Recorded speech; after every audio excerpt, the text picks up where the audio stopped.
Hi guys, कैसे हैं आप लोग। आप सभी का हमारे इस YouTube channel digital commerce solution में बहुत बहुत स्वागत है। गैस, अभी हाल ही में सरकार ने राष्ट्रीय भर्ती एजेंसी नेशनल रिक्रूटमेंट एजेंसी को कैबिनेट की मंजूरी दे दी है। यानी अब एक एजेंसी एक परीक्षा के तहत ग्रुप बी और सी की परीक्षा आयोजित की जाएंगी और इसके तहत जो एसएससी है, रेलवे है, बैंक है, इन सब की जो आरंभिक परीक्षाएं हैं वो सारी परीक्षाएं इस एजेंसी के तहत आयोजित की जाएंगी और उस परीक्षा का नाम सीईटी यानी कॉमन एलिजिबिलिटी टेस्ट होगा। और ये परीक्षा साल में 2 बार आयोजित की जाएगी। हर 6 महीने में एक परीक्षा होगी और इस परीक्षा के तहत जो भी मार्कशीट मिलेगी, जो भी स्कोरिंग है, जो भी क्वालिफाई किया है इस परीक्षा को, तो वो परीक्षा की जो मार्कशीट होगी 3 साल तक वैलिड होगी। यानी 3 साल तक आपको मौका मिलेगा दूसरी परीक्षा में भाग लेने का। यानी अगर किसी एग्ज़ाम के कई सारे चरण हैं तो आरंभिक परीक्षा इस एजेंसी के तहत की जाएगी, आयोजित की जाएगी और उसके ज़रिए जो भी आपको मार्कशीट मिलेगी वो 30 साल तक वैलिड रहेगी।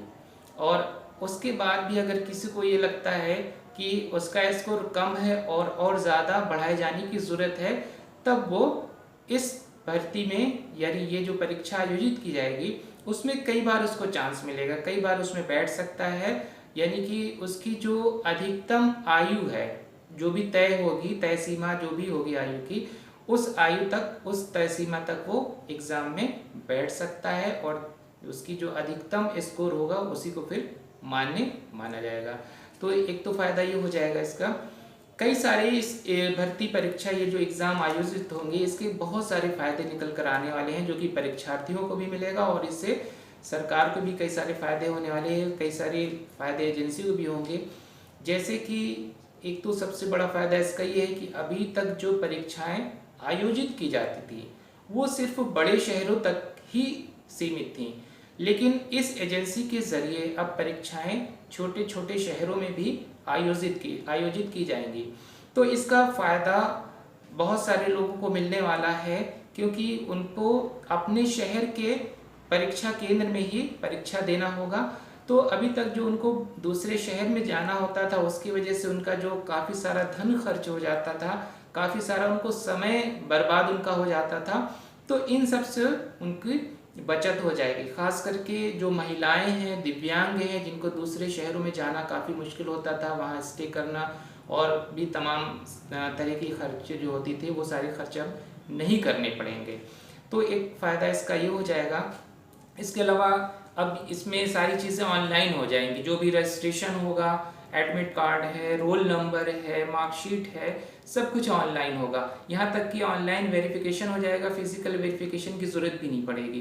तो इससे जो अभी तक त्रुटि हो जाती थी, जैसे किसी का नाम गलत हो गया, उसकी स्पेलिंग गलत हो गई, डेट ऑफ बर्थ गलत हो गया, चूँकि सब कुछ ऑनलाइन हो जाएगा तो यहाँ पर जो मिस्टेक है या त्रुटि है वो बहुत ज़्यादा कम हो जाएगा, उसको न्यूनतम स्तर पर लाया जा सकता है। और एजेंसी को बहुत सारे समय की बचत हो जाएगी, सारा एग्ज़ाम जल्दी हो जाएगा, लाखों लोगों का एग्ज़ाम जल्दी एक ही साथ करा लिया जाएगा। तो इससे समय की भी बचत हो जाएगी। और अभी तक क्या होता था कि जैसे अलग अलग एजेंसी थी तो कई बार एक ही अलग अलग एजेंसी अलग अलग एग्ज़ाम को एक ही डेट में कंडक्ट करा देते थे। तो उसका एक सबसे बड़ा नुकसान ये होता था कि अगर किसी एक कैंडिडेट ने 2-3 जगहों पर 2-3 एग्ज़ाम में अप्लाई किया है, उनकी डेट एक सी हो गई तो एक एग्ज़ाम को उनको छोड़ना पड़ता था। अब क्या होगा कि यहाँ पर चूँकि एसएससी, रेलवे और बैंक की सारी परीक्षाएँ राष्ट्रीय भर्ती एजेंसी ही कराएगा, तो अब यहाँ पर मैच डेट वाला कोई चक्कर ही नहीं रहेगा, कोई झंझट नहीं रह जाएगा।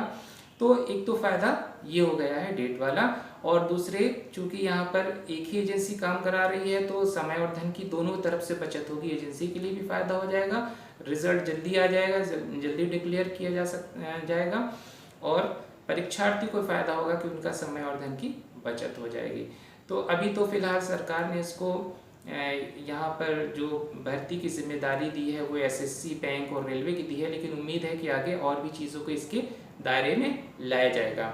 एक और चीज़ है इसमें कि ये जो परीक्षा आयोजित की जाएगी वो 12 भाषाओं में होगी, लेकिन आगे चलकर इसमें और भाषाओं को भी जोड़ा जाएगा। तो क्षेत्रीय भाषाओं को भी लाभ मिलने जा रहा है। क्षेत्रीय जो परीक्षार्थी उनको भी इससे लाभ मिल जाएगा। इसका जो एग्ज़ाम होगा वो MCQ वाला होगा, जिसमें बहुविकल्पी आंसर होते हैं। एक क्वेश्चन होता है, उसके 4 आंसर होते हैं, कोई एक सही होता है। तो इस तरीके के जो जिसको MCQ बोलते हैं, इस तरीके के एग्ज़ाम में क्वेश्चन होंगे। तो एक फ़ायदा ये हो जा रहा है। इसके अलावा इस एग्ज़ाम में 3 तरीके के एग्ज़ाम होंगे, जैसे 10th के लिए अलग होगा, 12th के लिए अलग होगा और ग्रेजुएशन के लिए अलग हो जाएगा। तो 3 तरीके के एग्ज़ाम हो जाएंगे और उसके हिसाब से वो परीक्षाएं आयोजित की जाएंगी। तो कई सारे इसके फ़ायदे निकल कर आ रहे हैं परीक्षार्थियों के लिए। तो ये बहुत ही ज़्यादा फ़ायदे वाला है, क्योंकि अब उनको एक ही एग्ज़ाम देना होगा और एक एग्ज़ाम देने की वजह से उन्हें अलग अलग जगहों पर अप्लाई करने की ज़रूरत नहीं रहेगी और उस पर उनका जो बहुत सारा धन खर्च होता था वो बच जाएगा। और चूंकि अब सबका सिलेबस एक सा हो जाएगा, तो अभी तक थोड़ा बहुत अलग अलग जो सिलेबस होता था तो अलग अलग तैयारी करनी होती थी, अब सबका सिलेबस एक सा ही हो जाएगा। तो उसमें भी उनको एग्ज़ाम की तैयारी करने में बहुत ज़्यादा आसानी हो जाएगी। तो सिलेबस को लेकर भी बहुत ज़्यादा आसानी हो जाएगी। इस एजेंसी के गठन से पहले 20 भर्ती एजेंसी होती थी, जो कि अब सारी भर्ती एजेंसी को इस यानी राष्ट्रीय भर्ती एजेंसी के दायरे में लाया जाएगा। तो एक चीज़ तो ये है कि बहुत सारी जो एजेंसी हैं अब वो अलग अलग एग्ज़ाम नहीं कराएंगे। फिलहाल अभी उम्मीद है कि इस साल के अंत तक जो बैंकिंग है और रेलवे बैंकिंग है, SSC के जो एग्ज़ाम है साल के अंत तक हो सकता है इस नई जो एजेंसी का गठन किया गया उसके तहत ही एग्ज़ाम कराया जाए। तो कई सारे फ़ायदे हैं और उम्मीद करता हूँ कि आपको इस वीडियो से बहुत सारे फ़ायदे मिले हैं। तो आप लोग अब जल्दी से इस परीक्षा की तैयारी में आप लोग जुट जाइए और उम्मीद करिए कि आप लोग बहुत अच्छे नंबर से पास हो जाएं, क्वालिफाई करें और आपको ताकि आगे नौकरी पाने में सहूलियत हो। कोई क्वेश्चन है, कोई डाउट है तो आप कमेंट्स बॉक्स में पूछ सकते हैं। आपको अगर ये वीडियो पसंद आया है तो आप प्लीज़ इसको लाइक करिएगा, शेयर करिएगा और अगर आप इस चैनल के लिए नए हैं तो इस चैनल को सब्सक्राइब करिए ताकि जो भी नोटिफिकेशन है वो समय से आपको मिल जाए। ओके, धन्यवाद।